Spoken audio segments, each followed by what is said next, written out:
Please call the roll if you would. Councilmember Bell will be absent this evening. Councilmember Cousins? Here. Councilmember Fisher? Yes. Councilmember Knight? Here. Councilmember Michelle's? Present. Councilmember Smith? Here. Both of our student reps currently are absent this evening. Mayor Keough? Here. Very excused. Okay, thank you. Okay, we have one set of meeting minutes to approve from our regular city council meeting of February 10th. With those, that set of minutes. Moved by Smith, second by Knight. Thank you both. Mr. Smith, any comments? Just one on page 4, under new business number 2. Should be motion Fisher, support Smith. There's no person there.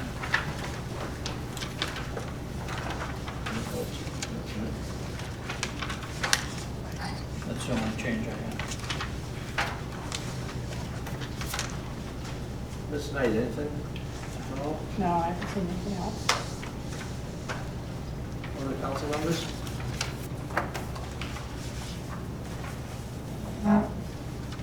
Okay, all those in favor of approving the meeting minutes with one correction, signify by saying aye, please. Aye. Those opposed? Okay.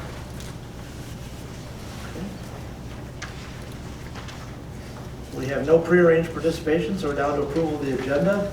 There's nothing on the table that will change. I move we approve the agenda as presented. Second. Moved by Fisher, second by Smith. Any discussion? Seeing none, all those in favor of approving the agenda, signify by saying aye, please. Aye. Those opposed? Thank you for the agenda. Okay, we have no public hearings this evening. So we're down to our non-arranged participation. Is there anyone in the audience who would like to speak this evening on any topic for any reason? Okay, seeing none at this time, we'll move on to communications.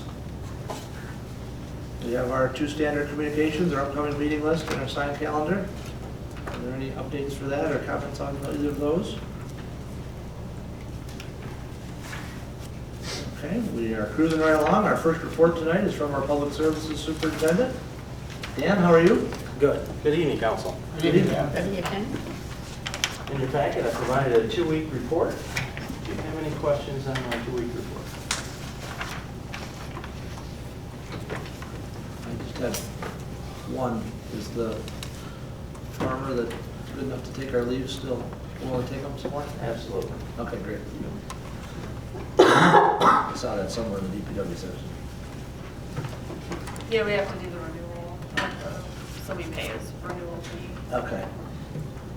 I do have a couple updates too that didn't make it to my report. One of the things we've been working on in anticipation of the Grand Street, Hudson Street getting passed tonight is a water and sewer inspection. And now we haven't done Hudson yet. We're kind of waiting until tonight. But there's been a lot of work put into that, and we still got a little bit more to go, finish up on that. We've also been working with expansion plans from UIS and the industrial park. I've seen a couple different sets, been working with Michelle and staff and Marcus from OHM on that. Also looked at Hilltop View, Avalon, and then working a little bit on 3rd Street, trying to get that ready for here in the future with OHM. Do you have any questions? Yeah. And then Julie? Under, on your report, under water, the next to the last item, it has the street number, but doesn't have the street name. Just curious. Sorry about that. It's probably broad. Yep. Okay. We've been doing a lot out in Walkabout Creek too. It was the last Right. time that I talked to council. We've been doing a few out there too. Julie? I just had a question about the 3rd Street. That's just that small section right down the hill from the mill. Yeah. It'd be Where- broad inside Yeah. and all. Yeah. Yeah, it's a Yeah, truck that's- route. that's Getting the rough stormwater area. straightened out there, and that'll help obviously with the corner, maybe working with the property Yeah. owner. So we need to get ahead of that sooner than later. So we're working on that. That road's in really bad shape, obviously. Okay.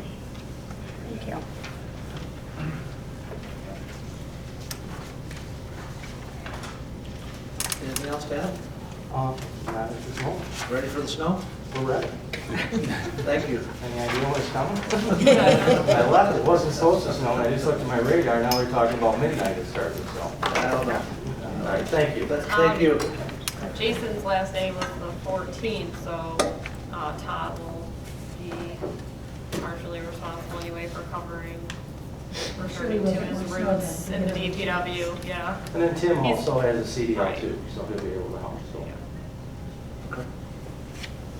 Great, thank you, Dan. Thanks, Dan. Next up is our Community Development Manager report. Michelle, how are you? I'm fine. How's council this evening? Good. Excellent. Oh, I love it. Robust. Yes. Okay. So I will try and make this really quick so that we're not running into midnight so that I can make it home tonight. Before I go into updates, do you have any questions or comments for me on my report that's in your packet?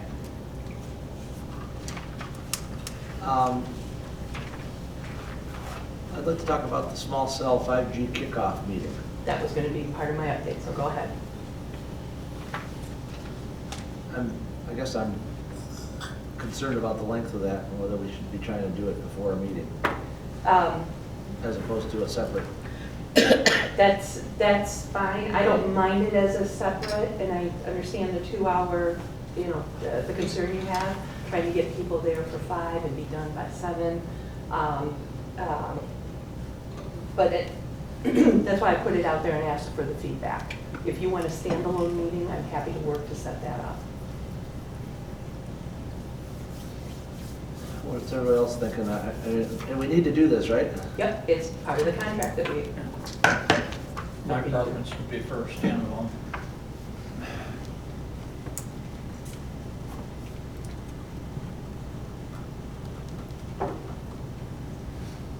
Yeah, I can do it either way, standalone.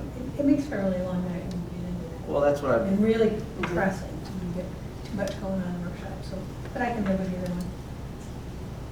I didn't realize the topic was so lengthy.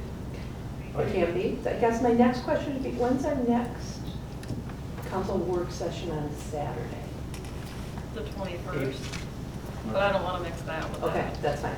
Then I'll work with the planning commission, we'll come up with some dates, and I'll just do it via email with y'all, if that's okay. Okay. Yeah, okay. Have we had this before? This one. Well, This meeting where it's going to take 2 hours with this guy? I don't remember. Remember, this is, we had him come and talk to us. Yeah, but he didn't take 2 hours. Well, no, because No. this is part of so that was to get us to approve the contract, and now he's implementing this contract, which is to educate us on what 5G and small cell mean. So, okay. And depending on how quick your sponges absorb the information, may not take 2 hours. It would also be technical, how quickly he could give us some information before we have to be at the meeting, so we try to digest it before he Oh, comes to there would enter meetings. definitely, it definitely would, whether it's a PowerPoint or whatever the tangible materials would be, you would get them before the meeting. I would say, I'll shoot for at least 72 hours. Do you want more than that? I'll make sure you have more than 72 hours. No, and I don't need somebody to hand me a PowerPoint and give it to me and then go through every particular point unless I have questions on those PowerPoints to me. It just seems to me it's a lot more redundant for that process. I don't know all about 5G. I know a little bit about it, but I'll be glad to listen and take 2 hours if he feels it's necessary. Appreciate that. I'd say about the same amount of time as far as like for packet Okay, that's before fine. a meeting. Okay, Yeah. all right. At least that type of time spent, so we have adequate time to 4 look at days. it. That's fine. I can do that. Any other thoughts, questions on that one? Okay. Okay. So you know that from previous reports that 8180 Main Street, the former Mill Creek Sports property, the owner has some potential partners to do a restaurant, nano brewery, significant outdoor seating instead of the kayak or canoe livery. Part of what they're looking at as well is what are those funding assistance programs? This is a heavy lift. They've got a number of things to consider as part of this. They're looking at ways to connect the site to the existing trail that goes over the water. They're right at the viaduct. They're looking at ways, they're gonna have to look at how are they gonna manage the number of parking spaces they're gonna need versus what they can actually provide. And being that that's in a village commercial district, there is going to be a payment in lieu of parking. And they're also gonna have to figure out, I suspect at this point, how they're going to figure out ingress egress. That's gonna be a point of concern too. So they're looking at, they're looking at brownfield TIF, they're looking at MEDC's commercial revitalization program. I spoke with the MEDC rep last Friday when I was at a small business administration luncheon. The property is probably not going to qualify for that. It doesn't hit the criteria. They also want to investigate the potential for a commercial tax abatement. You all are very familiar with the industrial tax abatement. The commercial is somewhat similar, but there are some subtle differences. There's different criteria for qualifying. I'd like to explore that.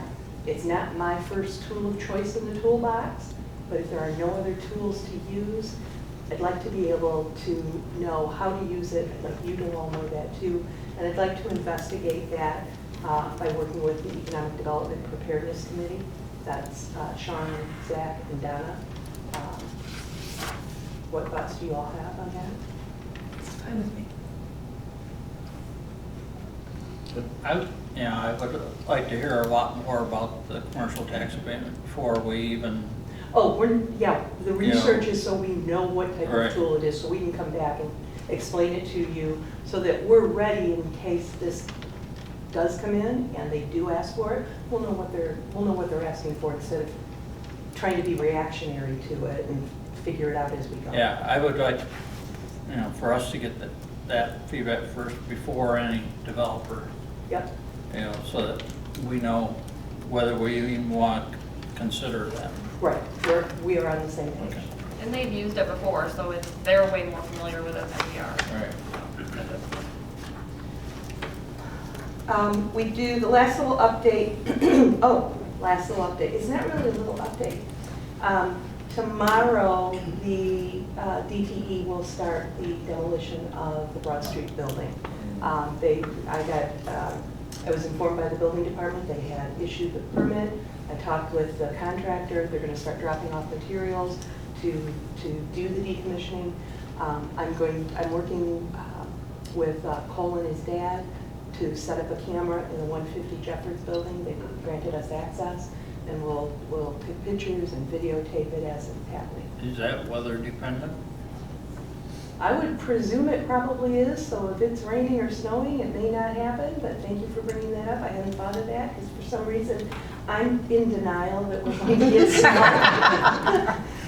All I saw was a big rain cloud. It's like, I shouldn't do that, because every time that happens, ask Dan, we end up with a big snow. So it's going to snow a lot there. I threw you a bone, Dan. That's it. That's all I've got, unless you have any other questions. Are they gonna be selling those bricks as No. a historic? No. They can't. Contaminated. Yeah. Yeah. I'm gonna go down and take I was one. hoping, I did not hear that. I was hoping for kind of an explosion type of thing. Oh. They haven't told me that, so I presume that's not happening, but You just have to hustle, because I have to get to the old water tower.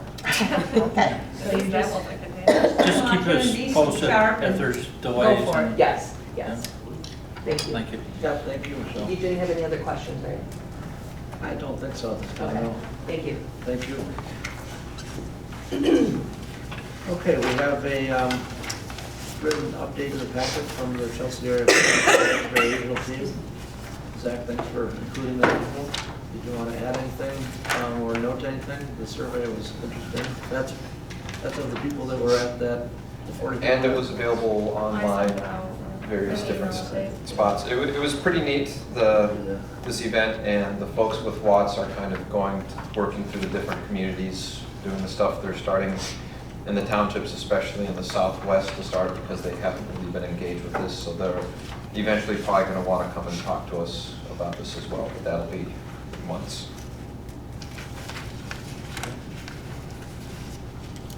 We also have our sheriff report, which is provided as a written report in the packet. Do you have any questions or comments on that? Okay, we're down to city manager report.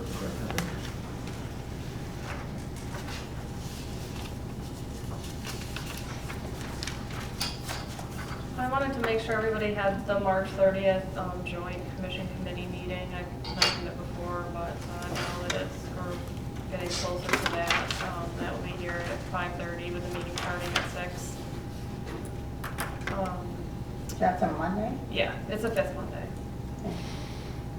We've been giving out a lot of absentee ballots for the March election. And I was looking today, and in the 2016 presidential primary, we gave out 224 absentee ballots, and we've already given out 444 this election. So, well, I think it'll be good because it lessens the work at the polls. It does add work for Justin and I to process and fill those ballots, so that has been taking up quite a bit of time. But I was surprised that the number was so different. It's already a 13% turnout, and we're still 2 weeks away. You wonder, is it, because it's a presidential election, or is it, just because people now, they're more accessible to having. Yeah, I mean, 2016, it was a presidential primary with no Oh, incumbent. 16, I was Yeah. thinking 18. No, 16 presidential Okay. primary. So, yeah, I mean, I think just the fact that you can get it for no reason, and there's so much more advertising of it, like, in bigger media outlets, I think makes a difference. So we've had a lot of interest. We probably did 5 to 7 over the counter today, I'd say, plus the mail, so. I did speak with Avalon about the community garden. So they're thinking that their construction wouldn't start until the fall. So even if we do close on the property in April or May, we talked about just doing a sort of a side agreement that would allow us access until they were ready to use it for construction. So that will prevent them from having to maintain it, because we could just continue to maintain it. And then before we turn it over, we need to abandon the well and demo the buildings. So they seemed open to that. That way, even if we had to give up the water in like mid-September, at least you're kind of in the fall season, and there's less of a dramatic need for water than in, June, July, and August.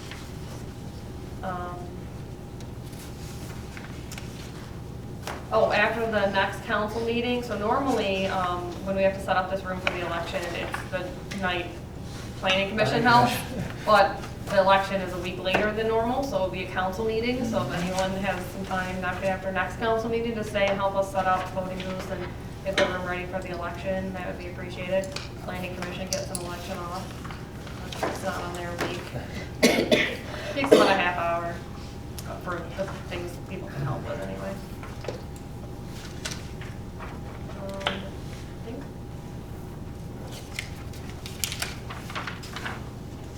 that's it. Jim? Can you tell us anything about tomorrow's meeting with the schools and Encore? They requested a meeting just because they're concerned about the timeline for getting the approvals needed for Encore to be able to use the space.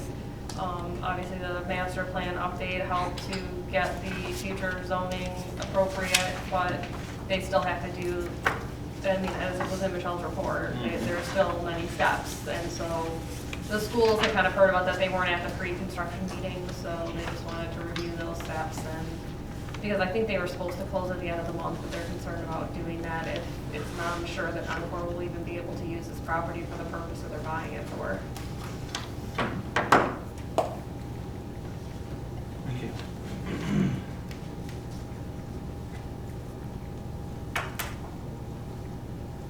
Other questions for Courtney? No? Okay. Move on to my report.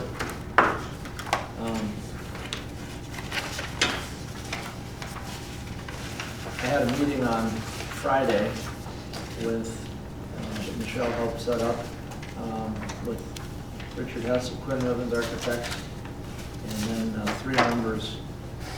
three folks representing the senior center, Jim Carson, Donna Fisher, and Rich Haynes.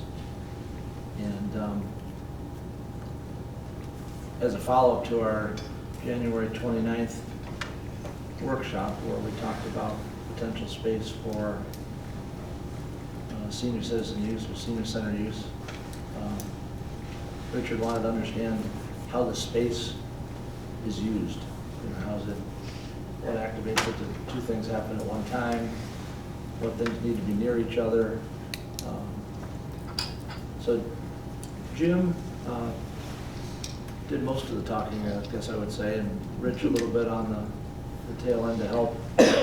He described how this room is used, you know, during the day from 9 until 3 or 4.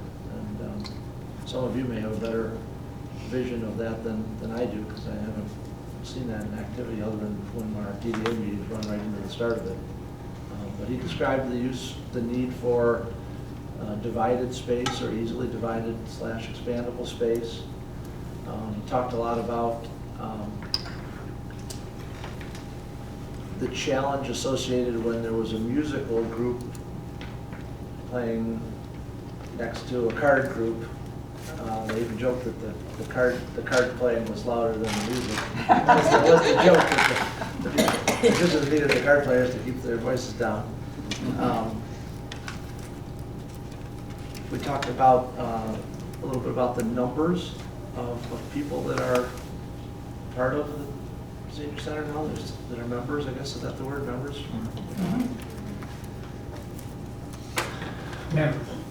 Members, yeah. And then we talked about how the kitchen's used, how the meals are brought in but not cooked here. It was mostly Richard taking notes, asking that type of activity. How is it used? What are the needs? He asked, do you need lockers? They said no.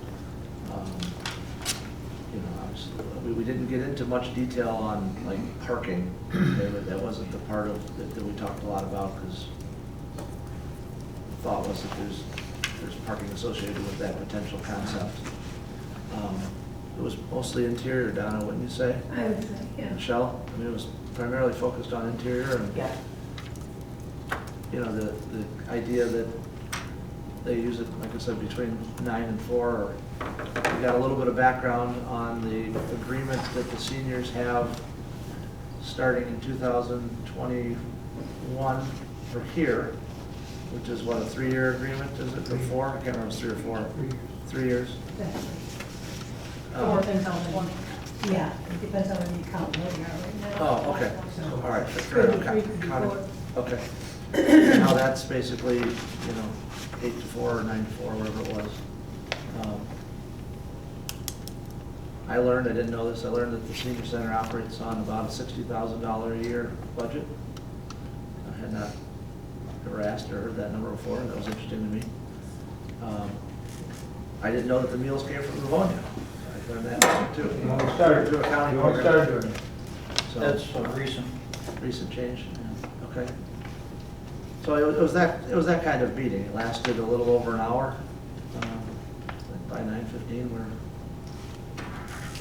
thereabouts, pretty much done. Great. Yeah, we started at 8 o'clock. By 9:15, a little over an hour. Was Wendy there? Wendy was not there. Jim admitted that if the idea went any further, the logical next step would be to meet with Wendy and Joanne Westman were the two that he thought would provide additional detail. But they provided us with a rather lengthy It's a programming document that they have given to Wendy. Rich has done, Rich Hannes has done what Richard Hess does, right? They're both architects. So Rich is thinking like an architect. How would somebody go about assessing the uses here? So he had probably 25 sheets that describe each of the different functions that occurs within this room. Everything from the coffee station to where you put the pizza, to the office, to storage, to where you need dividers, and the bathrooms. And so he had a sheet of paper associated with each programmed use area, or whatever he called it, But it was incomplete. It didn't say, we need 200 square feet for yoga. It didn't, I don't think it had that Right, information. Wendy hasn't finished completing. It hasn't been populated yet with that information, but it was, so Richard acknowledged that was a nice, helpful start, but he wanted to understand how they all related together. So, Was that based on historical information or is it projected out 5-10 years? So it's based upon current use as it functions today, and he did ask if there was a projection there. Yeah, if you look at the townships are going to get very old very quickly. Yeah, it's hard, that's gonna be a difficult projection to make. I mean, I heard numbers like, what, 300 members? Is that what I heard? What do you have right now? 314 or some number Jim threw out there, 300 members? You know, but the largest single class size of any use is 30. You know, one time. So, I don't know, does that mean 1 out of every 10? You know, I don't know how you do that going forward. There's some thought there that needs to be given, but the idea was to try and, you know, just provide some input so they could, as they're using the space that they've shown us, see how it might fit or best fit, or, you know, think that through a little bit. What else did we cover, Donna? I mean, we didn't talk costs, we didn't talk numbers, you know, they indicated that they generally don't use it in the evening. It'd be shared space for somebody else to use, but they would want to lock up, you know, anything that was theirs. Now, there's a lot here that's accessible that's not locked up, but stuff that's important is, you know. I think Jim Carson did a pretty nice job of explaining how the budget runs. Who funds you and how do you get your money and all of that. And then I think that Richard Hess was pretty kind of amazed that that much programming goes on when it's all comes from membership. So I think he's getting an idea of what it really is like, and it wouldn't surprise me if he came out here. Wouldn't surprise me in the least if he came out and watched for a while. He didn't say he was going to do that, but he's that kind of guy that would not surprise me. Who is Richard Hess? He's the architect I was telling you about. He's the one that did the presentation. Oh, Haynes, I thought you said He was the another one name. that said, he's the one that was. Yeah, they're Richard both, Hess. sorry, there's a Richard Hess who has done our presentations here. did the Oh, and Haynes presentation, sounds and like it, Rich is doesn't it? also, Okay, I'm trying there's to. two Riches, you're right, there's two, sorry. Sorry. No, I was just trying to get them straight. And they gave no timeline on when they would come back with it. How often does the senior board meet? Once a month, on the third Once a month. Wednesday of the month, and anytime you want to come. You're welcome. When do they meet? Party in the afternoon, 4 o'clock on the third Wednesday. Third Wednesday, 4 Mhm. o'clock. Thank you.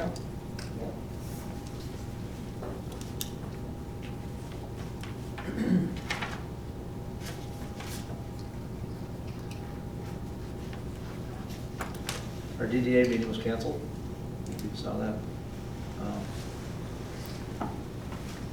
We did have a fire board meeting on Thursday. Probably the biggest news is our fire board chair, Mr. Ryder, asked to step out of that position. So he's still a member of the fire board, but we appointed Jim Cita to the chair position. And so that switch has been made.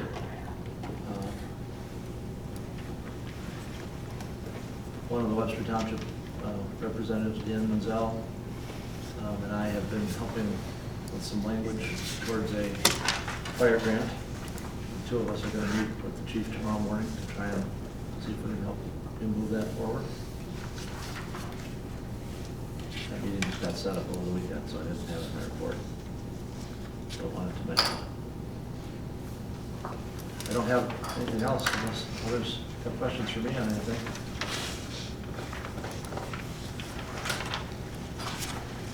Okay, we'll move down to council member reports. There were 3 items listed or left or included in the packet. Zach, congratulations on your new position. I'll still be ready with the goalie equipment if necessary, though. Excellent. one is work and one is a passion.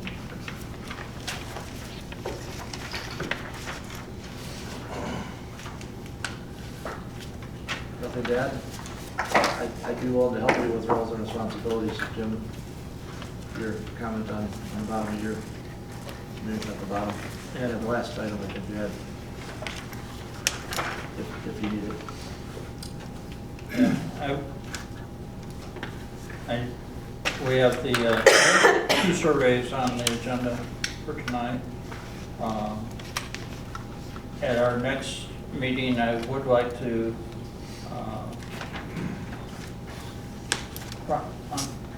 be putting in a request for consideration items for the agreement with Partners in Architecture and to include phase one beginning prior to the May election. And then I'd also like to see us start looking at the process for the construction management firms, whether we need to decide whether we're going to do RFPs or, as David suggested, as the other option would be to invite, firms that have been recommended to us and ask them to send us their qualifications. That way we can start to review them and possibly make a selection, get somebody lined up.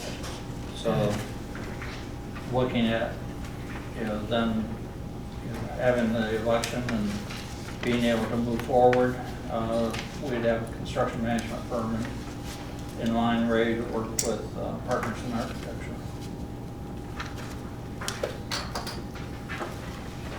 Okay, well, assuming you have comments back. Yeah, I talked to Scott Wednesday and Thursday. His comments were pretty minor, so I just need to talk to David. But I don't see anything that would be, an issue, nothing substantial. What Scott brought up is a pretty boilerplate document, so. Can I mention one other thing? Sure. Yeah. Just to clarify the flow of the money, if it were to pass in May, we can't put it on the ballot until you actually sell the bonds with this type of structure. So it's highly unlikely, basically impossible, that we would do that by the July 1 date. So it's more likely that the millage wouldn't take effect for people until 2021. Because we wouldn't actually sell the bonds until we got the bids back on the project, which would be around in David's the current schedule like Jim had here, more of a March, April timeframe. So that you sell them and then the village, and then your first bond payments wouldn't be due until the next fiscal year after the July 1 collection date. So just to kind of, I know you had concern about people not seeing things for a while, but they're also potentially not gonna see the millage increase for a little while too. So the ballot says 2020, it's not a problem if it's 2021 or 2022 or whenever we're ready. That's just an estimate, just like the amount. It could be 2 mils, it could be 3 mils, it just depends on what we sell. Right. We can also sell them in series, so that if we're not ready for the 2 million, let's say, but we want to get the 7.9, we still have to spend it within 3 years. So there's a possibility of doing that too. You just have a little added cost because you have bond fees and different things you have to pay twice. But it's kind of very similar to what we do with the headwork. So we had to front some of the money for the design for the headworks, and then we paid it back to ourselves. But we didn't issue that bond until the bids were received either, so that you actually are bonding for the right amount. Like you wouldn't just bond for the 7.9 million and then end up not, right. You don't get the loan for the car before you know what car you're getting. Right, so I just wanted to kind of clarify that. I was talking to Tom Poles and Tom Grisiak about that last week. Can you sketch that out as kind of a framework, even if it may be tenuous? So that Yeah, we so- would have that, so I mean, you said a lot there, and I think you sort of all. That's fine. So I can do that kind of based on this very general schedule outline, just insert, That'd be fine. bond sale. Yeah. Thank you. But it would basically be, in the bidding timeframe.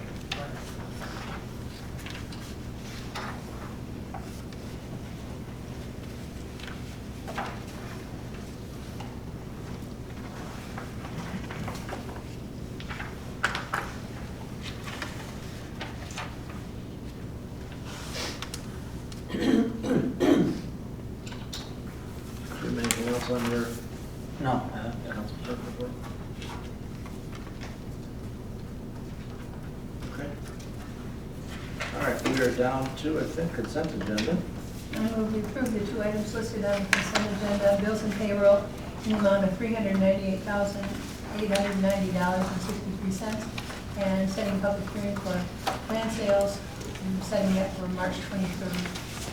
Second? Moved by Fisher, second by Smith.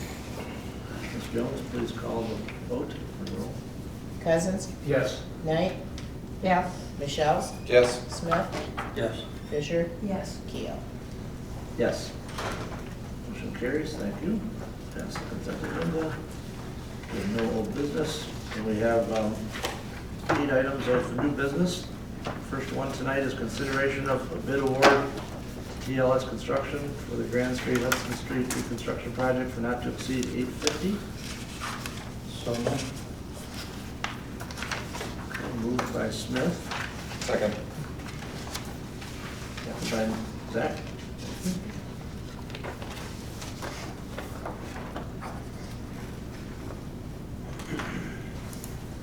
So Courtney, talk me through how this is expected to hit our street fund activity a little bit. I saw, The Grand Street Hudson is July of 2020 and 2021 fiscal year is 850. Or sorry, 826, 850. okay, how about the 123 and, That's in there.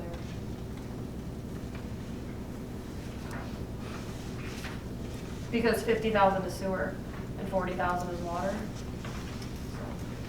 okay. So that 826 covers everything that would hit the street component of that. Yeah, so that's on page 71, so 826, 850 is major, sewer's 87,000, water's 59,700. Okay, so And that's. that includes a portion of OHM plus the actual TLS construction cost. Okay, that's what I wanted to understand. Okay, thank you. Zach, thank you for waiting. Just to clarify for folks in the audience that we have to keep the road millage rate at the same rate from last year, which was increased. Correct. I was on page 77, it looks like we still get an extra $40,000 into that fund at the end of the year. Am I reading that correctly? Right. Would it be With the way possible? that it's directed now, yeah. Would it be possible for us to drop that millage like a tenth? We can look at that at budget time, you know, Okay. we're not making the exact decision on that now, it's just a warrant that it could be, but we also don't have any, I put in about $40,000 for sidewalk repair replacement, because we didn't do any of that this past year, actual repairs to trip hazards. We just kind of want to go through and make sure that we have enough money to do that, but yeah, I mean, we don't have to keep it at 1, it could be like 0.7 or something, yeah. Okay, thank you. And we can get more in depth to that. You're making that comment, Zach, because the fund balance Actually increases by Yeah, 50, by 40, is that what your comment was? Okay. Yeah, and Just wanted to so, clarify. so last year when we raised it, we knew that we have all these pedestrian improvement projects that we wanted to get done. And so, and central, and so acting in good faith, if we know we don't need that full increase anymore, and there's a way for us to reduce it without causing too many stresses, I think it's worth doing. Just want to make All sure right. it's all the numbers. We'll have a discussion though during the budget time, correct? Yeah, that'll get determined. I just wanted to make it clear that it's not like we can take it back down the middle. If we do the Hudson Street portion, if we take the Hudson Street portion out, then we might be able to knock it down. But I think it makes sense to do the Hudson, it's right in the same area, you know. It also came in extremely well in the bid. I mean, 150,000 or whatever it was is pretty good for a block of reconstruction. And that's already been designed. Correct. We will need to reach out to the residents, obviously, they are not aware of this. So we will send them the letters. Most of, I don't know how many of them have changed since we did the design in 2017. But we will, send out the information. We'll also want to be looking at their sewer and water lines, that kind of stuff like we did on Grand Street. We'll need to do tree trimming like we're doing on Grand Street. We try to be really proactive with Grand and think about all the different things we needed to do ahead of time.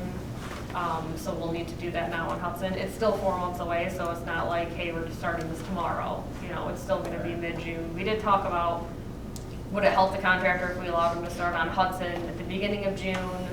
You know, they did bid it knowing that, but it is extra work, so, you know, we can talk a little bit about that closer to the time of the pre-construction meetings, but, Just Hudson the school route?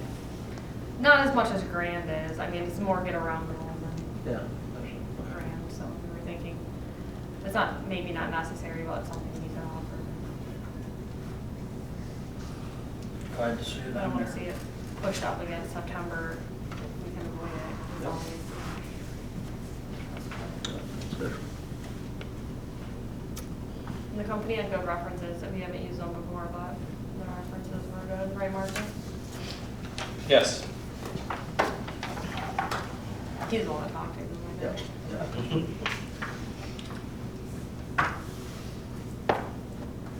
Okay, we have a motion by Smith, second by Michelle's. Any other questions or discussion? Seeing none, Ms. Jones, please call the vote. Smith, Yes. Cousins, Yes. Fisher, Yes. Knight, Yes. Michelle's, Yes. Keo. Yes. Thank you, this is excellent. Motion carries. New business item L2, consideration of scope of services from OHM for the construction services for the Grand Street and Hudson Street project. I'll make that. Not to exceed 123,600. Motion by Fisher, Second. second by Knight. Thank you both.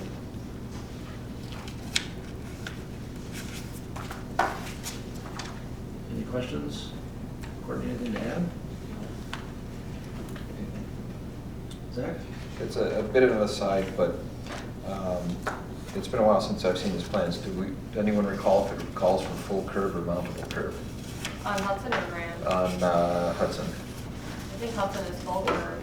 Okay, there There's will, parking areas. yeah, there will be some really weird sloping because there's some ditches through there. So I'll bring it up again in a later one, but I'd really like for us to consider, especially in the old village, if we're gonna put curbs, use mountable curbs. Because it causes less problems with sidewalks and slopes and allows people to still park there.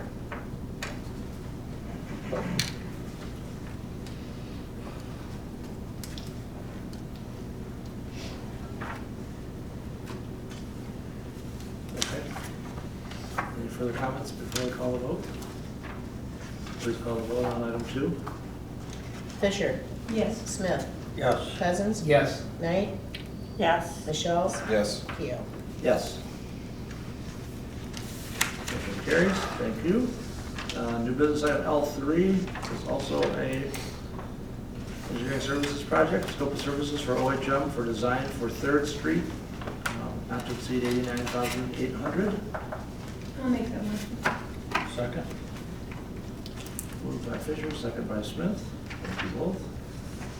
So this is our attempt to get ahead of this project so that we're not running up against MDOT timelines that we always seem to running up against to get it properly obligated and bid in the year in which we have the funding award. So one of the larger pieces of this project is the stormwater. We want to get a start on getting that designed, potentially even determining if it needs to be 2 separate projects so that maybe we have a standalone stormwater project and then the MDOT project, because as we all know, MDOT projects have a lot of rules and requirements, so we're looking into that.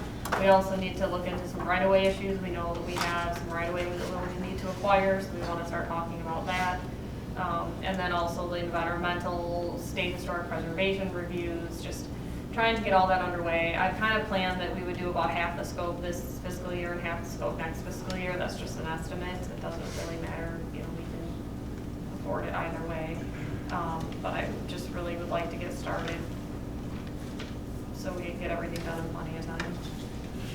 In the description there, it's talked about 3rd from Central to Dover. It should be 3rd from Central to Broad. I could have just put a typo. Yeah. And I thought it was, Yeah, maybe. it sounded strange when I read it. And Yeah, no, it's just between 3rd and Broad, Broad and Central. Because it said, What page are you looking at, Tim?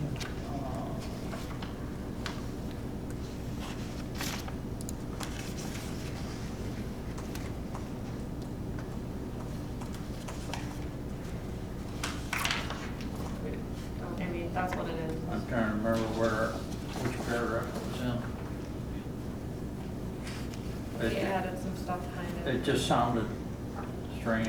Yeah, the one big thing is just determining whether it makes more sense to just do the stormwater work to run a pipe down Broad to Huron and out to the river, as opposed to kind of continuing where it is now, where it just sort of runs into the railroad right away with no real outlet.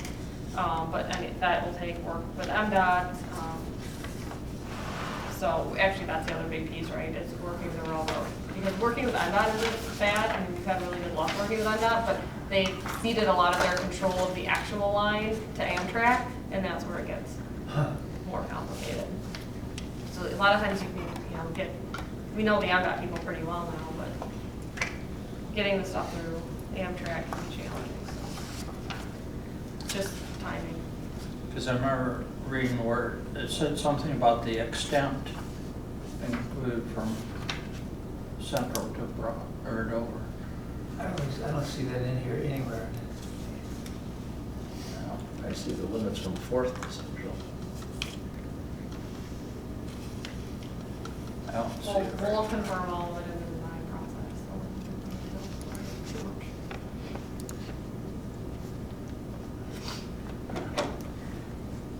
Zach? A question for our engineer friend there. To my ears, road realignment around the curve at Broad Third to improve geometrics sounds to me like the intent is to make it easier for cars to go faster. For trucks to turn. For trucks to turn. route. Okay, so and my concern is that if the need to be considerate of the trucks, but also to make sure that it doesn't encourage higher speeds because it's completely at odds with our pedestrian safety. Right. So because this project is, it has federal funding, you have to follow MDOT design guidelines for road geometrics, and that's based on the posted speeds. So I don't know exactly what that looks like now. I haven't got topo for what the curve that's out there now, but we do know that the existing road is actually encroaches that private property today, and the road right of way is coincident with the railroad right of way. So some of the roads on private property and some in the railroad right of way. So that's what Courtney's talking about, starting those conversations with MDOT to be sure that we can still occupy some of the rail right of way or not. Will dictate how much of a take we would need from the property on the south side. And all that's driven by the geometric requirements. There are processes with MDOT to get design exceptions. They're not easy to get. They like to follow the standards. So that's something that we would be looking at very early on to see what that geometry would need to look like. Well, I'd hope the fact that it's been there for a long time will help with the exceptions that needed, because the truck being able to go through there at 30 miles an hour comfortably is probably a really big curve. Right. Yeah, thank you.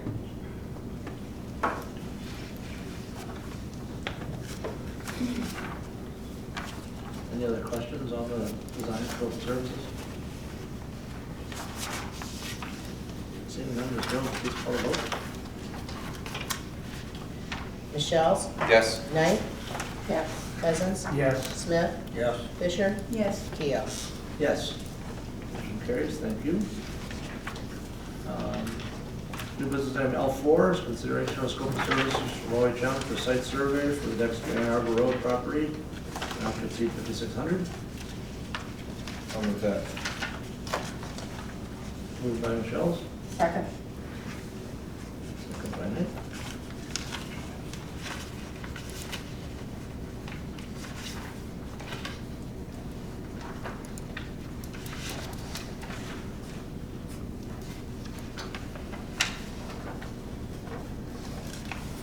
So where would this be paid for? Out of general fund.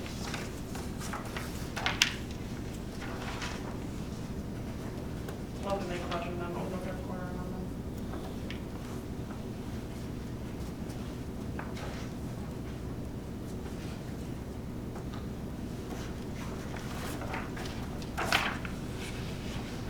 I'm not in favor of starting this stuff until we get a vote that supports it, so I'm gonna vote no on it.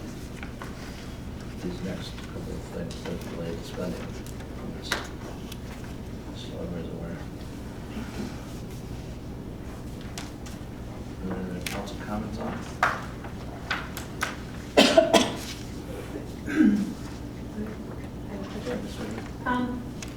I really do struggle with how do we justify moving ahead and we don't have an answer from our community. And so at what point do we stop and say, when we find out what we've got going, we can do it? To me, it feels like we gotta do this really fast, we gotta do this really fast, we gotta do this really fast, and we haven't even put this in front of the community. So that's what I wrestle with every time, and sometimes I feel like voting no. Not that I think this is a bad idea, but it doesn't fit in what I think is a legitimate timetable. So I really wrestle with that, and I wonder, when does that, how do we justify that? Well, I'll say, I've had similar internal debates, is that, do you wait to get approval? And then I've heard people say, well, what's the plan? I need to know what the plan is to vote on it. We need to spend some money up front to show the plan.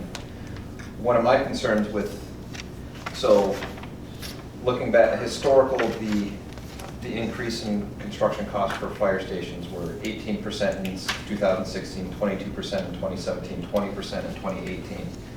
So anything we can do to get it built a year earlier saves a bunch of money. So assuming just a very modest 3% increase in costs, if we can get that at the end of 2020 versus 2021 construction, that's a $237,000 saving. So for me, that was kind of the comfort thing, is having enough information for the plan of here's what we're doing, and that even the election that we would run, when you compare that to $237,000 for, again, a moderate increase, I'm comfortable with that. But I do understand and agree with that internal debate.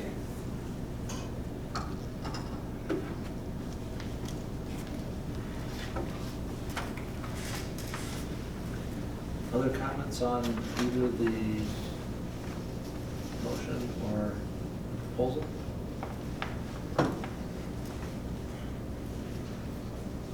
Seeing none, please call the vote. Ms. Jones? Knight, Yes. Fisher, No. Smith, Yes. Cousins, Yes. Michelle's, Yes. Keo. No. So motion carries 4-2. New business item L5, consideration of scope of services from MTC for geotechnical services for the Dexter Road property for not to exceed $8,800. So moved. Second? Moved by Smith, second by Michelle's. Thank you.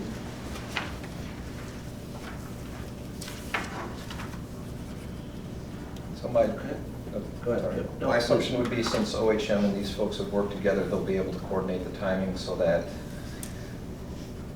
they won't be out of sync with respect to which needs to come first, the survey or the geotech. Yes, they do. That's correct. Thank you.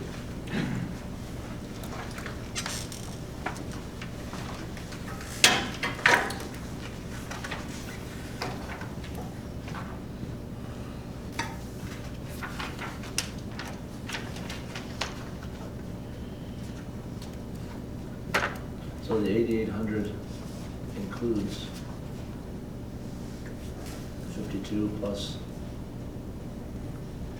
The infiltration testing, plus them doing the excavation for the infiltration testing, just in case the DPW is not able to do it due to the fact that they're down a person.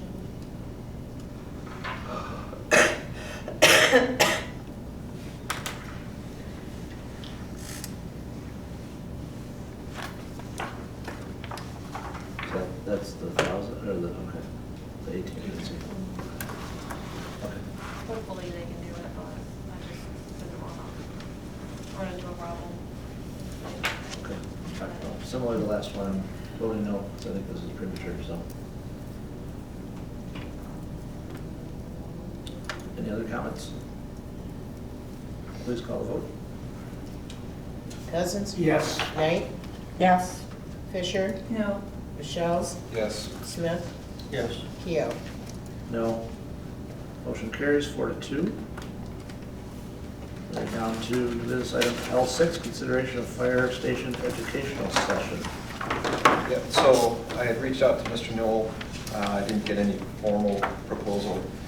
He did say roughly that for him to come and do an on-site one would be a little under $5,000. I reached back to him to see how much a video one would do. My collection from previous times was about $500 for the multiple hour thing. But it's not ready for action without having that more firmed up. But I think it's, unless everyone else wants to go with me to the fire conference in Chicago in May, I think it's a very good investment for us to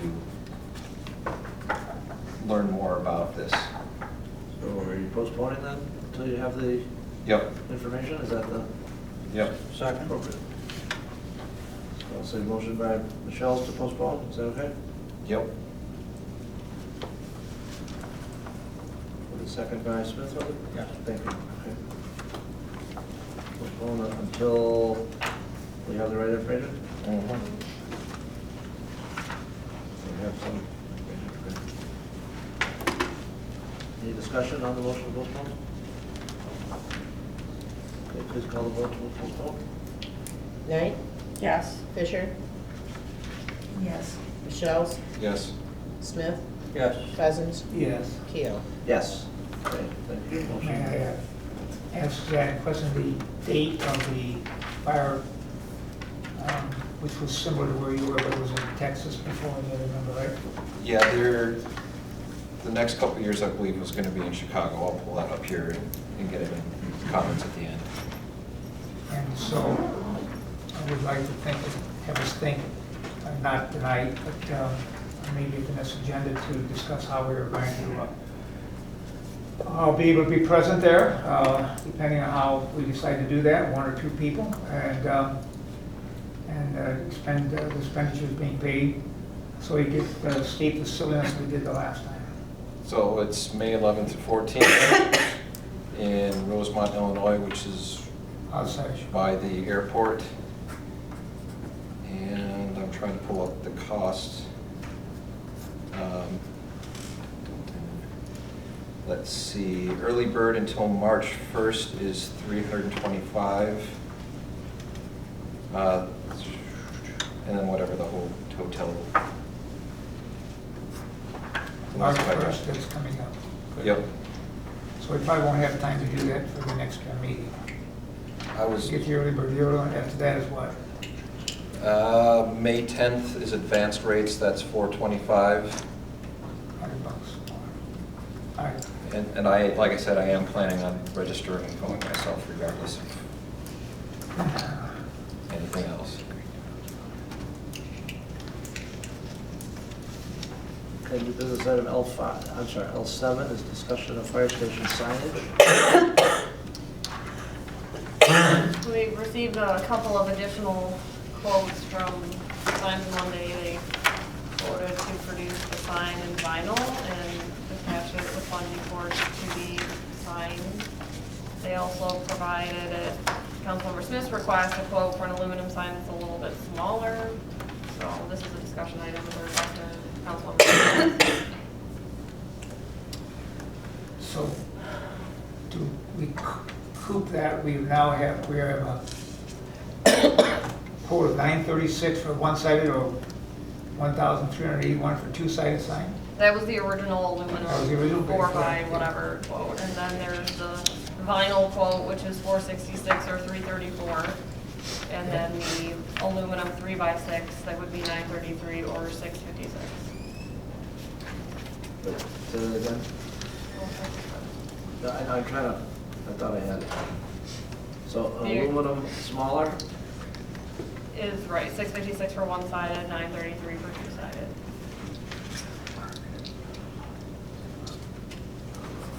Vinyl, $334 or $466. and the vinyl is 3 foot by 6? No, the vinyl's the original size. Which is what? 4 by 8. Whatever, 32 square feet, I think is our. Yeah. Okay, that's what. I just started looking at that and figuring, yeah, if we look at the time for construction and everything, we're talking almost 2 years out. So sign's gonna have to last for 1.5 years, almost 2 years. I think we're probably better off with the aluminum.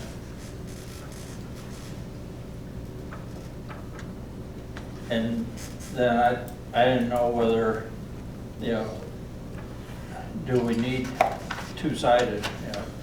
Can we just have a sign that faces Dexter Ann Arbor Road? And then my other thought was, you know, is 4x8 too big, too intrusive on the site, so. I almost think it's not big enough. If you're driving by there. Ms. Fisher? Can you refresh my memory as to what is going to go on this side? The original language said future, it's in the Future code, home I think. Dexter Fire Department. Future site of Dexter Fire Station. I added in the original stuff. No other graphics. Oh, here, yeah, future Yeah. home of the city of Dexter Fire Station with the graphic, it's on page, the original proposal was on page 112 in Zach's resolution. The future home of city of Dexter Fire Station. And we had 2 different renderings, one side showing the flat roof and one side the sloped roof. I think we can agree on just showing one and having one side. That's what I would do. Once again, we don't have authority to build this thing, and to go out and say that this is going to look like this, and this is what we're going to build, to me, is not being truthful, so I will not support that. What if you just put the sign that says it's the future site of the Dexter Fire Hall? Proposed. Proposed. Proposed, yes, but not pictures of stuff we haven't even taken to the community.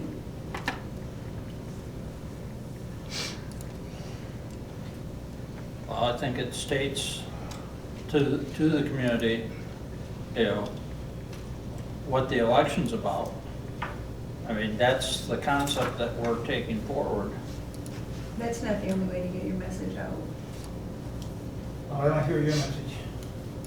I beg your pardon? I didn't hear your message. How are we going to get it out? So I don't believe anyone asked, and I think that's rude of you to say Well, that. it's not, because the fact of the You matter can is... go through Sean, you don't have to just, Okay, well, I guess my point is, President, I haven't heard anything that would counter this with the ability to let the public know that we have made a motion to put a ballot on, the motion to put this fire station on a ballot on May the 5th. People know that they still don't know exactly where the site is, and we can identify that very quickly with a sign. That people in most of the community will drive by at least on a weekly basis, if not a daily basis. And even though there will likely be plenty of changes from this design to the other, the cost estimate is based on this design.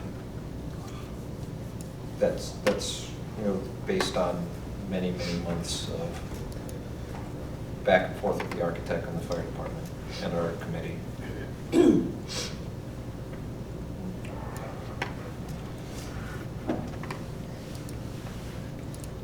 So I have a question.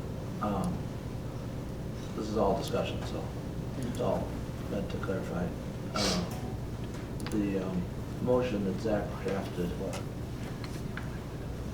has a height of at least 6 feet. So help me, is that the distance from the ground to the bottom part of the sign? It's intended to Or is be, that to the center of the sign?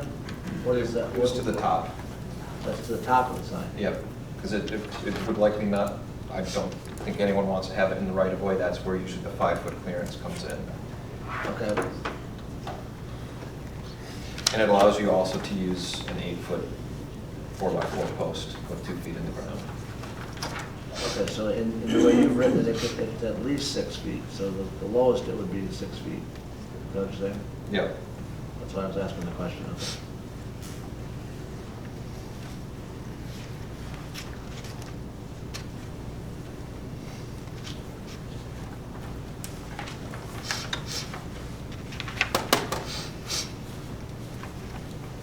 Okay, are there any additional quotes needed?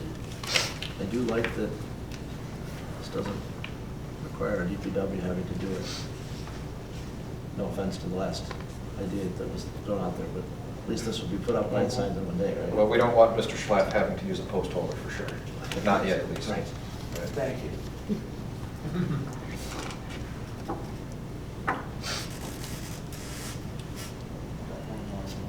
Okay, so we don't need any additional information from staff on this then, right? We have enough? So do we? So what is the intention that you would like this on the agenda at the next meeting? Yeah. As a consideration? Yep.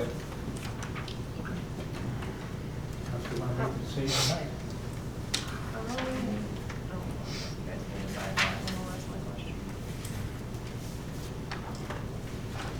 Okay, so this, I mean, part of that consideration for that though is whether we continue moving forward on some of the other stuff.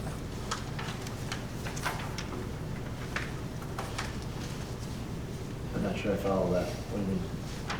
Well, I mean, if we don't sign the agreement, the partners and architects, Yeah. you know, if we did decide to hold it, I see. everything until the election, I see. then, I just was asking, I just was trying to save you guys from sending an email on next Monday. If you want it on the agenda, you can say tonight, and we'll just make sure it's on the agenda. If you I mean, want to that- wait till no, Monday to that's think fine. about it, No, we'll, that's fine. we can wait till the second. It'll be on the March 9th agenda then? If you would like it to be there, as it could, I mean, it could always be postponed if you need to postpone it, because it goes from- right? All right. Saves an email one day. It's all good. So the other piece to that, I mean, is kind of what Paul was saying, how does council want to have a conversation about what other materials regarding the election? You know, it's a little hard for us to talk about it now because we're focusing on March 10th, right? But May will be here soon, so is it going to be a mailing? Is it a town hall meeting? I mean, what does the education for this ballot initiative look like? And how do you want to talk about it? Let's make that a discussion item at the next meeting. Can I take part? You spoke first. Go ahead. or, I was gonna say, if we decide to have another work session on facilities, that would certainly be a part of that.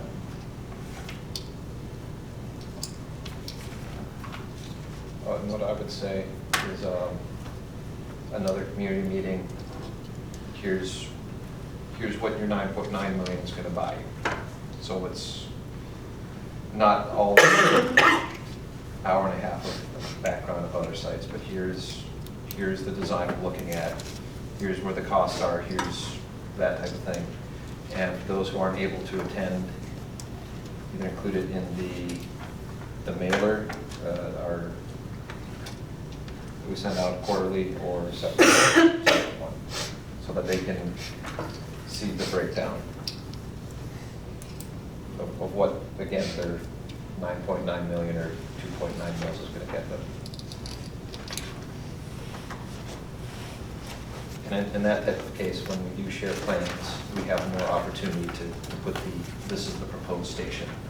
This is the most recent plans, which is a lot easier to do when you've got text than you've got a sign, for sure. In the meantime, do you want me to do a doodle poll for April Saturdays? For a workshop? When do you want to have the public education meeting? Oh, probably In April. I mean, it would obviously have to be in April at this point. Yep, when our absentee Where is ballots. April? Early April. Probably maybe the Saturday after the first council meeting. Yeah, because the absentee ballots will actually go out like mid-March, because it's 45 days before. So I'd say early in April as possible. So that way too, if there's request for additional information that the public has for us, we'll be able to provide that.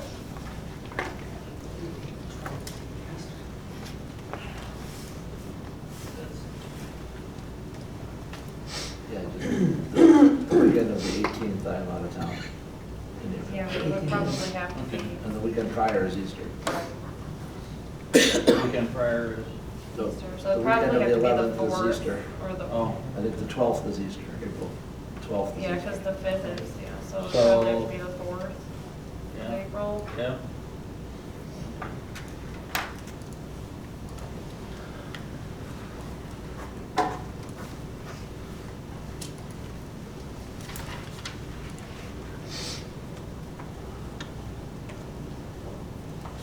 Is there a time slot for that? No, I mean, literally just. What have we had before? I would say it'd probably be like 10 maybe, I mean, probably not quite as early. Thank you. 6:30 a.m. Yeah, 8:30? for the early We'll bring bird. all the people from the forum, Right. for the big crowd. Okay, the last new business item is discussion of city offices.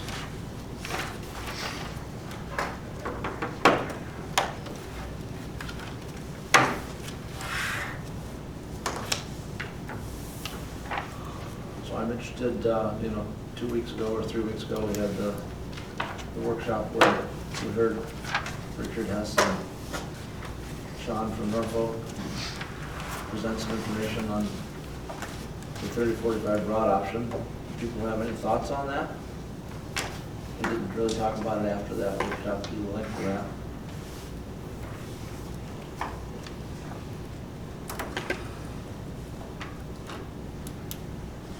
Well, let me take it for Sharon, I'll be glad to take it for Sharon, okay? When I saw the plans that they placed out there, there's some different styles there on the building. But I think it matched kind of the idea that we had talked about, that there's some retail on the front there, particularly along 4th Street. There was discussion on what would be on the 2nd floor, which was office space. And although they didn't say it immediately, they did have some ideas about what would be on the 3rd floor, I think, and it may have changed their whole concept there of some residential there on the 3rd floor. So when I looked at that and saw the plans, I thought it kind of fit, even though there's some different ones, very amount of schemes that they all put out there. I thought all those schemes, no matter what you picked, had some value for that site. One of the things that I still object to, I strongly object to it, and we're being deceitful if we really don't identify it, is that this site is not defined as it has been on Broad Street. It is on 4th and Broad Street, and it's not defined as the number there. That number is defined for the old site, the DAPCO property. And I think we ought to be honest with the people and tell them that this site is either defined by a number on Broad Street of one of those 2 residents, or the site on 4th Street, or one of the 2 residents that they have been proposed to talk about there. So I would propose that we don't use that 3150 number anymore, and that we actually come up with the right number. 3150 is across the street. It's not on this side of the street at all.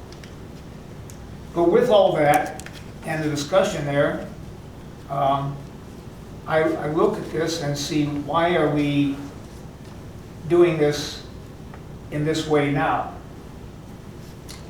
And when I look at what has been proposed there in a variety of ways, even with, I heard some of the discussion tonight about the discussion with the seniors there. And the new word that's crept in there along with it is in brackets, youth. I wonder what our goals and objectives are for that site, and what we really want to do there for that site. And when that meeting got close to the end, and maybe it caused it abruptly to end, I don't know that, but when it was caused abruptly to end, Kyle Marsh, who was just there as a member of the Planning Commission, asked a question. And his question was to Norfolk and to Quinn Evans, I think it was to Norfolk basically, is will you build this site no matter whether the city's going to be involved in it or not? And that question was asked twice, and their answer was the same both times. Yes, we're going to build it, whether the city is there. And they said, we're really waiting to find out if the city is interested in participating in this project.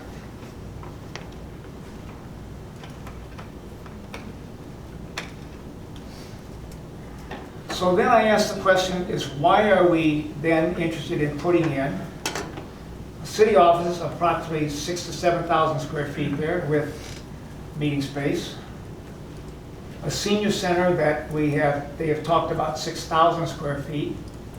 I have no idea about how the Coates Youth Center would be involved in that, and I don't think anybody does. And then you had the police station, and there were approximately 2,000 square feet. We are up to 14 to 15,000 square feet of non-taxable, tax-free material in an area which the DDA is trying to find money because they want to put that material in there, that space in there. And I look at it and say, with their answer to Mr. Marsh, what do I get out of it? Well, I get exactly what I thought was going to be there in the first place. I get retail on the bottom floor, I get office space on the second floor, and I get commercial on the, or residential on the third floor, which they now have, I think, in what they kind of hinted to is that because of what they found out in the space on Jeffords Street there, the Jeffords building, that people are willing to live downtown and pay some money for that. So they're going to do that anyway, and guess what? With that, they're going to put in a two-story parking structure. Why wouldn't we let them do that and get all of it taxable for the DDA? I don't have an answer to that. Why we wouldn't do that? And why we would do anything to prevent them from doing it. Saying, oh yeah, we want to put a senior center there, or we want to put the village offices there, or the fire, or the police station there. Not any of those three things are taxable. To me, it makes absolutely no sense at all to do that, and I can't figure out one reason why we would do it when they've said they're going to do it anyway. Not with the parking deck, Paul. What? They said they could do the building. They didn't say they could do the parking. That's not what they indicated that I understood. In all of our reports, and I don't. Well, even without the parking deck, you still don't have taxable dollars. So the portion that the city would, if it were to do that, correct, would not be, no, let's take this back. The portion that the city would own, is that got to be, would not be taxable, but everything else would be. And it's here before. Well, we understand that. I understand that. You said it wouldn't be taxable. No, I said the portion of 15,000 square feet would be taxable. I misunderstood. Okay. The other thing is, it's here in front of you because the 3045 Broad Street Committee asked Norfolk, could they do the building? Yes, they've always said they could do the building. What if the city did offices? Did the 3045 Broad Street Committee like that idea because of the programming or the activation that would come with the foot traffic that the city office generates. The 3045 Broad Street Committee liked the idea, but wanted to hear what the DDA felt. The DDA recommended that the Norfolk come to the planning, or come to council and talk about it. That's what Norfolk did last year in July, you remember that? Yeah, I have it right in front of me. So what's happened all the way through is they've always said they could do the building. No, They they just didn't say need to know, yeah, it was in reports, Paul. They just need to know if the city wants city offices there or not. It's completely up to council. And it has kind of expanded because of the things that are happening with Encore Theater and the fact that the senior center isn't going to have a permanent home. In 4 years, Correct. a long way out. It's not like we're going to be, That goes by very quickly, as I've come to learn after 13.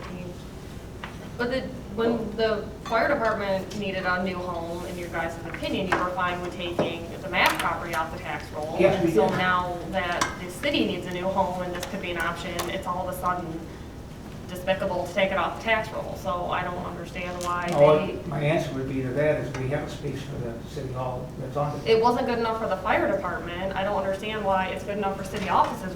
You guys think there's a traffic problem, it's this terrible location.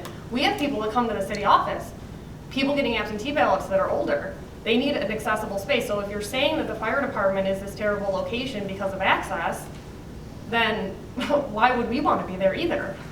Put us in somewhere that's going to have great parking, super convenient for all of our residents that come in to get absentee ballots and pay their bills, right? I don't remember any of us advocating that it's a bad space, when we said that, it's a bad space for access. What? That's like one of the main reasons that everybody is set, everyone's shaking their head, by the way. That's one of the main reasons you wanted to move it off of 8140 was because how horrible the access is. For a So- fire department. That no residents visit. No residents visit the fire department. Who, they have no reason to go there. Well, Let's at least try to be If I could- consistent. Well, let me just, so, look, you know, I served on the 3045 Broad Committee. And this area, whether it's that specific address or that part of Broad Forest versus what's across the street, has commonly for the last 5-6 years been known as 3045 Broad, as we've tried to figure out what to do there. That's why it's presented in that way. Okay, the DDA's framework plan that was developed back in 2005 or 6 called for growth of the downtown in the direction of Forest towards Grand, and then ideally, Down. all the way down to Baker. gotcha. Okay. Remember? Okay. We have identified that I won't speak for everybody, but the majority of the people have identified that keeping the city offices in downtown has been a desirable thing. Correct. Okay? Personally, I would keep the sheriff at 8140 and not put the sheriff here. But we asked them to show us what that space might look like. So it doesn't have to be 14,000 or 15,000 or whatever the three add up to. It could be one of those uses, it could be two. The senior center use, okay, I don't exactly know where the youth fit in per se, okay, although I know that both the senior center or senior center space and youth space were two things, and you know that you participated in the meeting. They were identified as the top two priorities by the Dexter Community Fund, okay, as the areas to focus on when they're donating or whatever. And it just wasn't space. I know it wasn't, it has to do with all of that, but and I'm not saying that we have to adopt exactly what the community funds will do. That's not what I'm saying here. But our community does have a need for a senior center. And we are really good at creating public spaces. We've created all sorts of them outside. Okay, that whole workshop that we just talked about for an hour from 6 to 7 is about creating public spaces or sets of place. Okay, places for people to come and be. I think bringing the senior center from here downtown, where it's close to a lot of amenities, close to the park that's our jewel, makes a lot of sense. Okay, and I think that they think that too. Okay, at least the representatives that I've spoken with so far indicate that. You know, how much space do they need? I don't know that we know the exact number yet. This is 5,000. This is roughly 100 by 50 roughly. 40 in here, but if you include the hallway, it's roughly 5,000. You know, this has 5,100 square feet of space programmed. They've indicated that they need that space from, down to what do we say, 8 or 9 in the morning to 4 in the afternoon roughly. Roughly. That's when most of the seniors center activities take place. Jim and Rich both said, you know, seniors don't like to do a lot of stuff in the evening. No. They're at home in the evening. They do it during the day. Makes complete sense. You know, how could this space be shared between, you know, we share this space now. How could that space be shared either with things we do, or could it be meeting room space?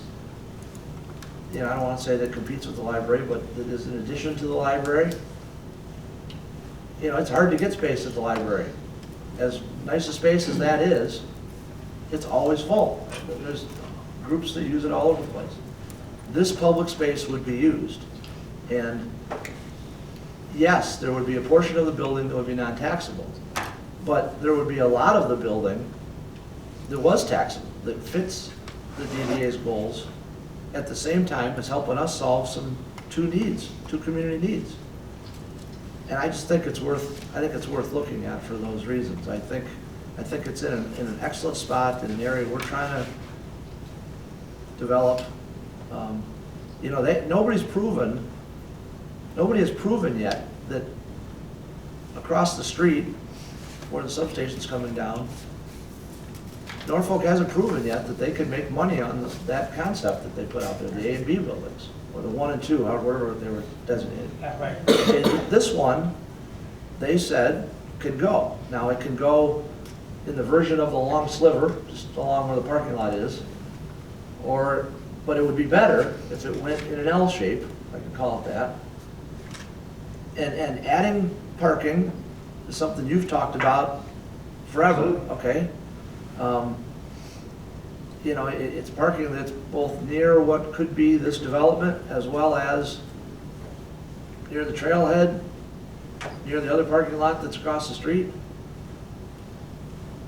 There's just so many advantages, so many good things that can be done here if we're willing to take the step to do it. And I don't know what's going to happen across the street. Okay, I don't know, you know, in terms of whether they figure out tenants that want to be there or they figure out a better way to make the math work. I don't know that. I don't know what that is. I'd hate to. Right. Well, I'd hate to think that it would sit there with a concrete floor. It's already sat there since what, 12? It's already 8 years. You know, do we like it? Are we getting used to it? Okay. Is it growing on? It's becoming historical. Okay. You know, we'll have to. You know, I mean, it could be, if nobody ever proves that can be financially viable, it could be that that's an extension of Mill Creek Park.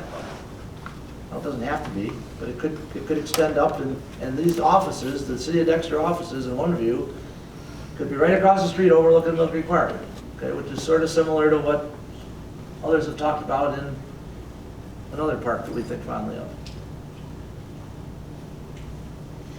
So, you know, I mean, I see this as an opportunity. I think it's worth vetting some more. You know, whether we're on the first floor or the second floor, I defer to staff and you. You know, I think I've heard that the second floor is not that big an issue where we are now. You know, as long as we can safely and easily get people from their vehicles or where they park to it. That's important to me.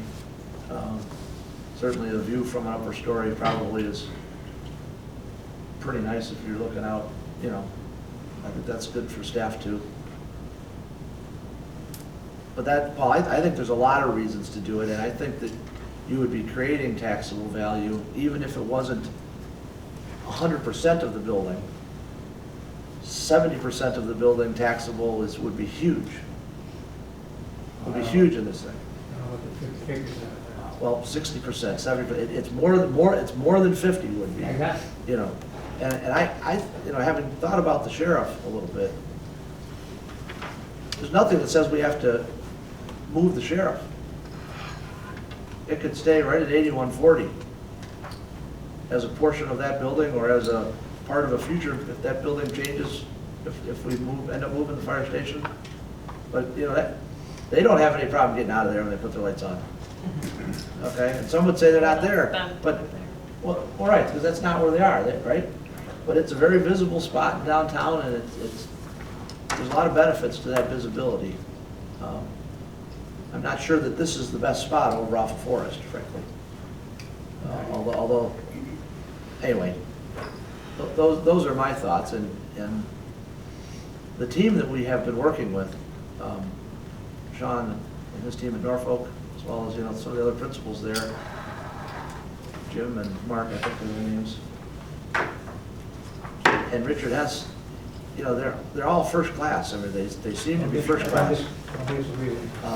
You know, I think They're back also in to, business to make money. understood, no question. All right. I think back to the first, you know, team that tried to make something work here foremost, and it's been night and day. I mean, with, you know, them understanding the community values, No question. how do you tie it in, how do you tie things in, the importance of that. You know, it wasn't just some fancy thing at the corner that was going to grab you. Not that they didn't try, but you know, this team, I think, is the right team to create something there, and you know, obviously there's a cost to that. They've done their best they can to say first floor space is about 300 or 302 or whatever it was, and the second story space is, I forget, 228 or something like that, 230 roughly. It's a little bit less though. Anyway, I think it's a really good idea, and it's a visual that we could show. I mean, you guys talk about wanting to have a public meeting. I think this would garner as much support, maybe more, than anything we could already show them.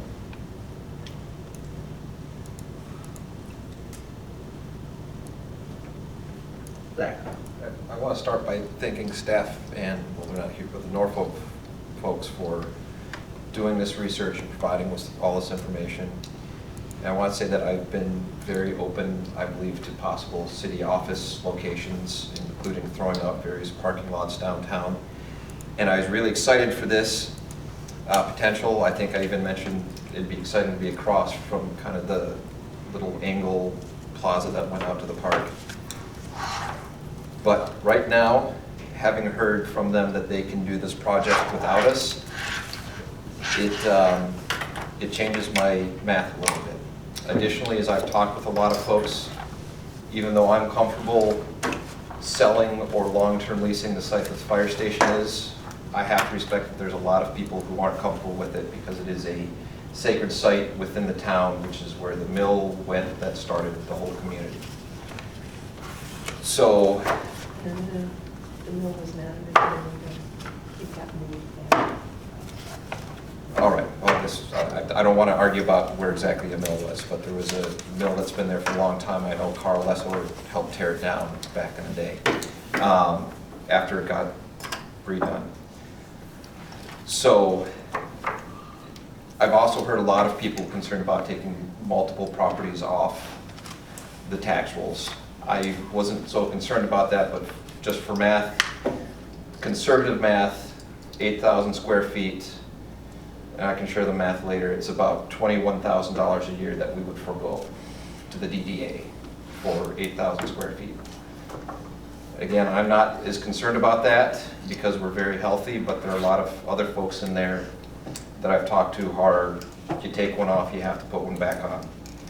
This doesn't, so having the offices at the fire station, I don't think that's an appropriate building that's currently there. It would be a different building. And I know parking is a concern. There's an opportunity to do improved parking along Alpine to provide direct access there. And if the building moves up front, there's more room for parking in the back for staff and for meetings and use of the park. So currently, I am in favor of offices going to the fire station location.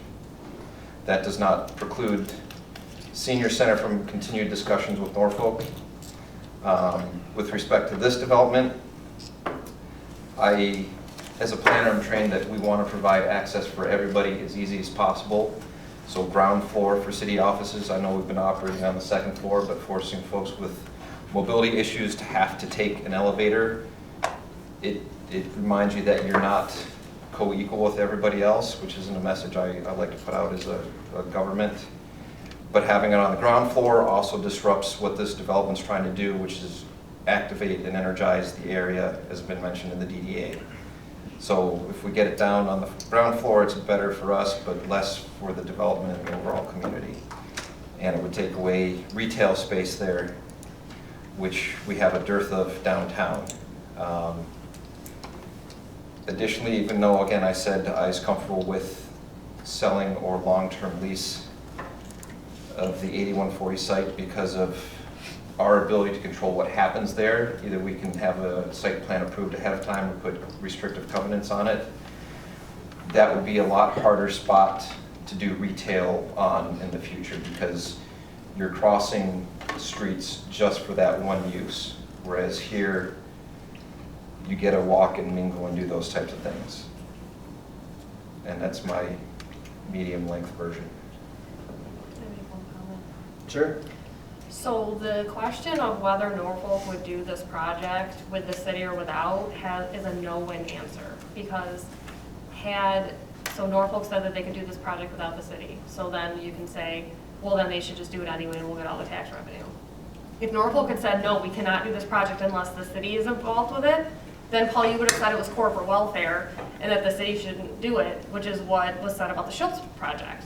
So that's really a no-win question because there's a way to spin either answer into making it negative. And I would expect that So- we would, as part of the negotiation process with that, adjust the sale price to make it feasible for them. So, Well, and the land value, because I mean, we still own the land. yep. But Norfolk making the building 3 work is not something new. That was known at the 3045 Broad Street Committee meeting back last year. And it was in every single report that I've given you. Yeah, no, everybody knows that building 3 can, I mean, like I said, it's a no-win answer because no matter whether the answer was yes or no, you can spin it to be whichever way you want to look at it. So it's. I'm not here to spin anything, that's a comment directly to me. It's perfectly possible. Well, I'm not nearly as wordy as all you guys are. My position hasn't changed one bit from my original position. I believe city offices should be at 8140. It doesn't bother you that people have to make the left or right out of there at any given time? If it's so bad that fire vehicles with lights and sirens can't do it, but it's gonna be okay for residents coming in and out of City Hall to do it. Like, I don't, that was just a tough one for me. If you agree that the fire department has to move and one of the big reasons is access, I don't see how you're okay with. Well, I think City one Hall of the has to plans deal that with David access. had come up with is a lot of the parking could be up on Alpine Street and people could just access the building from Alpine. Possibly, but that wasn't the city office. It's still a horrible left-hand turn from Alpine at the same time of Yes, day. I It's the agree. same problem. And if you look at Alpine, it's already congested and crowded there. Trying to put parking off of Alpine That was also the Well, there's gonna be a lot of grading. is not a great, Well, my it's position not a is good I still idea. want city I offices agree, at there's 8140, room, so you I could just do want to it, make that clear. but it's not a good idea. So, well, that's your It's an opinion. idea, but I'm just saying, I mean, Yeah, it's- I understand that.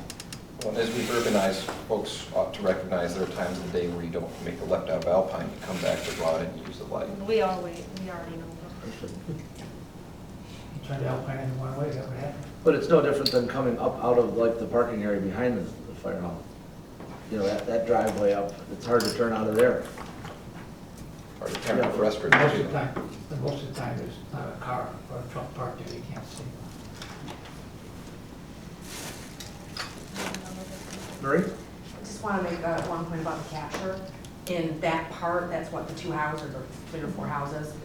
That would have been in 94, so really the capture off of those, I mean, it's not really that significant if we weren't getting it, if that makes any sense. Right, because they were valued at very little. They were very low, right. And they're 0 now.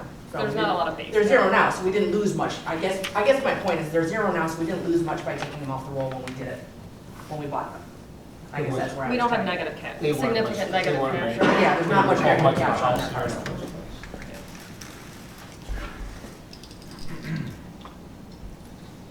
The other side's a different story.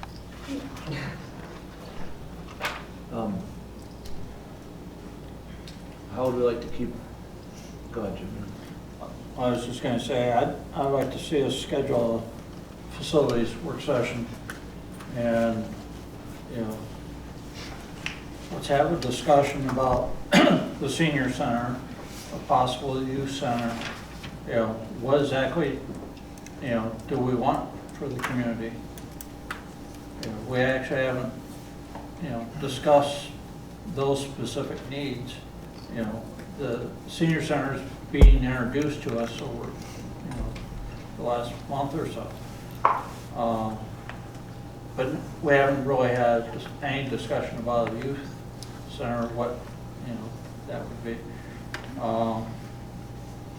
And, you know, what our responsibilities are to the community.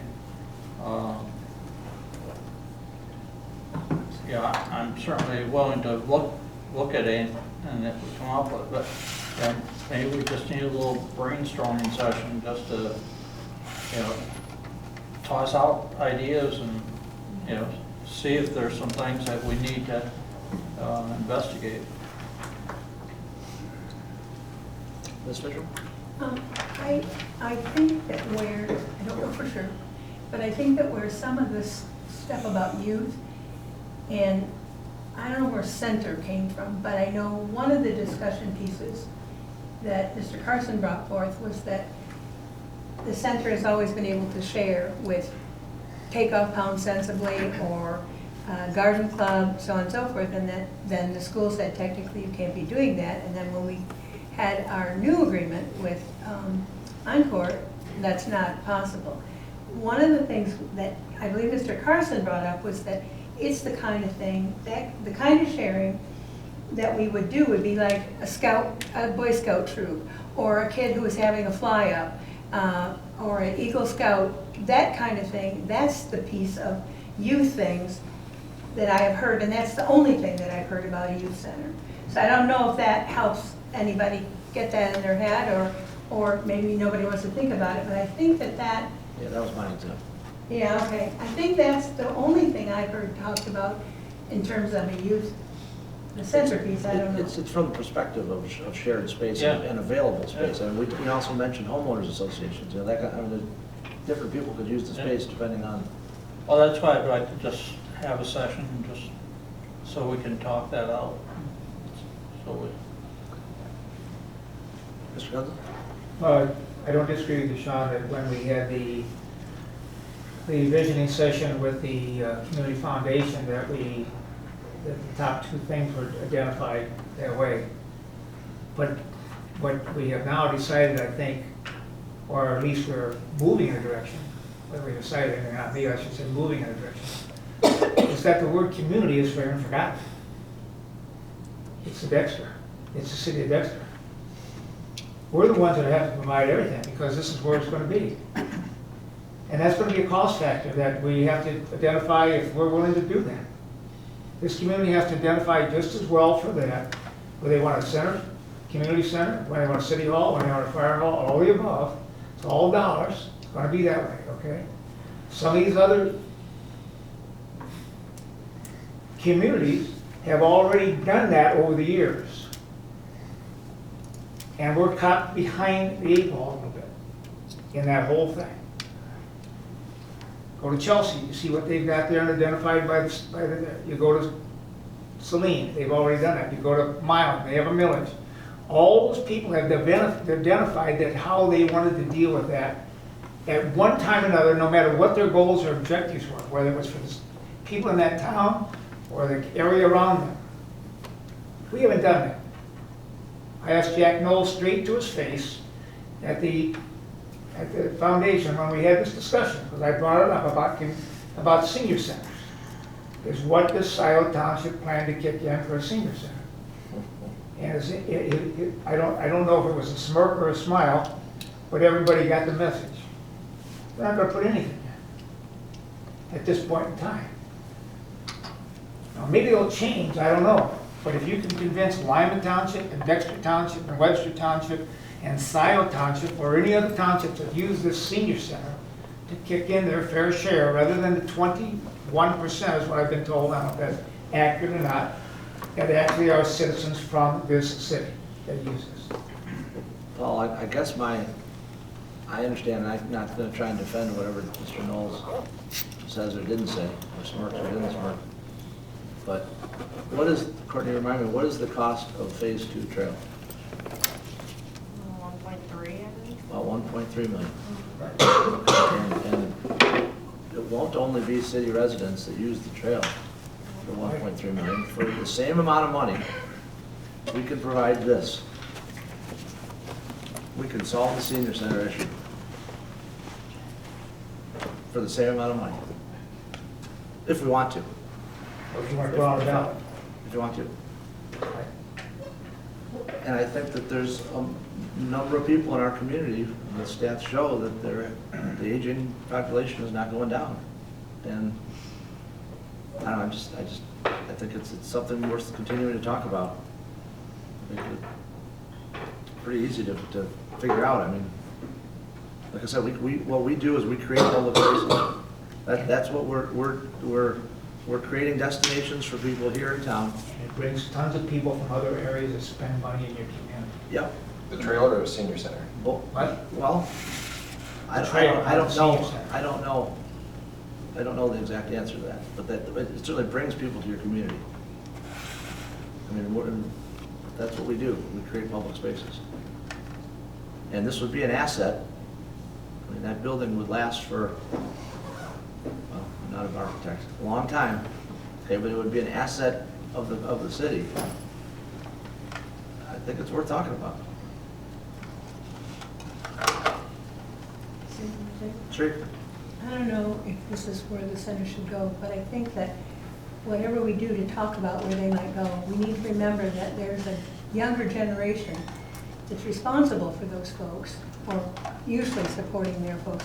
And that too, you're providing a service to them because they want a good place for their parents to go or their aunt to go. So it isn't just the seniors and that they don't generate any, they're not traditionally probably not real big spenders, but it's more than that. It goes beyond them. Is it possible to have a work session next meeting? Yeah. What's the date of the next meeting? I prefer to have the workstations instead of setting another date because it takes another hunk out of your time at another point in time. So I agree with John. I'm sorry. I agree with you that we ought to do it before our meetings, okay? March 9th. Instead of having a separate I meeting didn't. on a Saturday or Right, whenever. right. Okay. We'll try to get that scheduled. I'm gonna move to council comments if that's okay then. Zach, if you're willing, why don't you go first? Yep, as I mentioned, I am going to be registering for the Fire Design Conference and hope other folks will want to go to that. A couple of thoughts I'm just going to throw out as we're getting out the wall here. Concerns I've heard from folks about Hilltop that may be remedied with the potential, some deed restrictions if they're minimal faith in action. For example, if they no longer operated, that it would revert to the city or we'd have the right of first refusal. That's because we sold it to them at basically our cost and didn't do this whole bidding process. perhaps to ensure that as long as they're supportive houses, there'll be the services there, stuff like that, to address kind of the bigger concerns. Let's see, and that is all that one other point, I didn't include it in my report, but actually the contact I had with Carlisle Wharton goes back years before I was even in town, and actually this most recent iteration was initiated by a talent search firm on LinkedIn, so which I highly recommend. If you're ever looking for jobs, get hooked up with one of those groups. They send out resumes for you, which is really fantastic instead of having to do it yourself. So I didn't actually apply to them, someone else applied to them for me, and there you go. That's it. Okay, Julie? I have nothing, thank you. You're welcome. Jim? I know it's in Michelle's report there, the planning commission's got a busy meeting next, first of the month, or beginning of the month. And Hilltop development will be, the site plan will be on there. If anybody can come, that'd be a nice idea. Do you have questions? First Monday of the, Anything to look forward to besides the 7 o'clock, GC first meeting? Monday, right? Yeah, it's next month. March 2nd. Anything else, Jim? Carol? Okay, I got a picture here for you. I got one, two. I got something circled on this. It is the old fire station, or it was the mill set on top, but there's a circle on the far right side. Anybody want to guess what that is? When you get a chance to see it? Gotta give us a chance to see it. I know. Jail. Uh-huh. Is that the original jail? It's up on, Or it's they up, moved it? what did you say, Courtney? Or no, it kind of looks like Mary Ann's. No, no. It's on this side of it, Alpine Street. That is the first public bathroom for the city of Dexter, which my resident historian, my dad says, that was kind of a controversial place, because it's back in the 40s. Pretty prominent. It's pretty prominent, and who knows what happened in there. That's what, he didn't tell me the details. So. Just ran down the hill. Yeah, so anyway.